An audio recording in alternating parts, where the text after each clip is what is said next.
Alright, let's get back to playing catch up with games and requests over my break. I'll start with Minor Warfare, requested by a name I can't quite pronounce. And, wait, this game came out 3 years ago. Does anyone even care? Hold up. Heartbit Interactive? These guys? Oh, let's review the hell out of this game.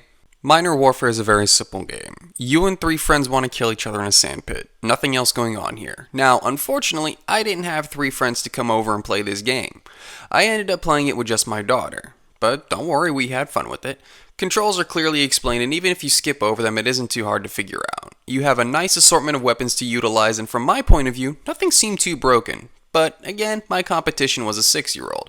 It reminds me of something like Mario Party or Smash Bros. It's a party game where you get a couple of friends over and you play this for an hour or so. You'll forget about it shortly after, but you'll have fun playing it.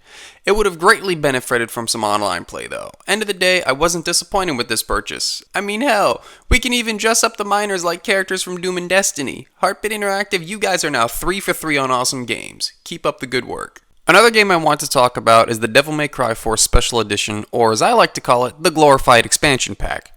Now, everything you liked about DMC4 is still there. It's still hands down the best combat system in Devil May Cry to date. Dante is still a lovable goofball, the soundtrack still kills, and there is adequate challenge to temper your demon-slaying urges.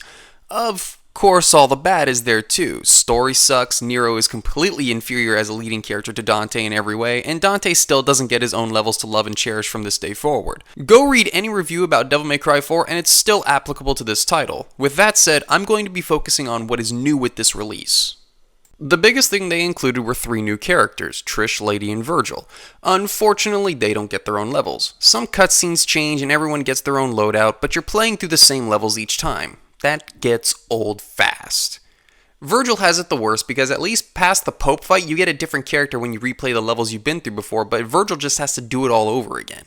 He's also the most unwieldy in my opinion. That isn't to say he's a bad character, he's just made unique by his various dashes and teleports, and I find myself kinda mashing the buttons zipping around with no direction. Go on YouTube and you'll certainly find impressive skill videos showcasing what Virgil can do, but it feels a little too complicated to me. Overall, Virgil's story just tells how the Mormons got a hold of the Yamato. Lady and Trish's story plays out during the same time Nero and Dante's does, just showing what the other party is doing at the same time. Which is really weird because we're going through all the same levels as Nero and it doesn't make much sense from a story perspective. Because if I'm fighting the first boss as Nero, did Lady show up after and beat him again? Maybe Nero or Lady was in one of those disposable houses decorating the background? Screw it, I have no time to figure it out.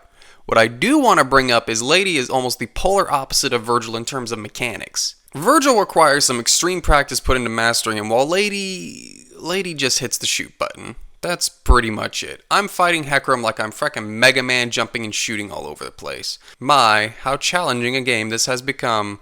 Every other character kinda has to be played and mastered to a degree, whereas Lady just sits there pushing one button. I got so bored with her I didn't bother going through the rest of her story, so if Trish is amazing, I have no clue. The other big addition to this glorified expansion pack was the harder difficulty levels that can throw swarms of enemies at you older consoles just couldn't handle. This shit is pretty fun, not gonna lie. Of course it was a complete cakewalk with Lady. You know, Lady takes everything difficult about the game and stomps all over it. I don't like Lady. But getting back to the game modes, these are all really nice because the appeal of these games is the intricacy of attack and slash.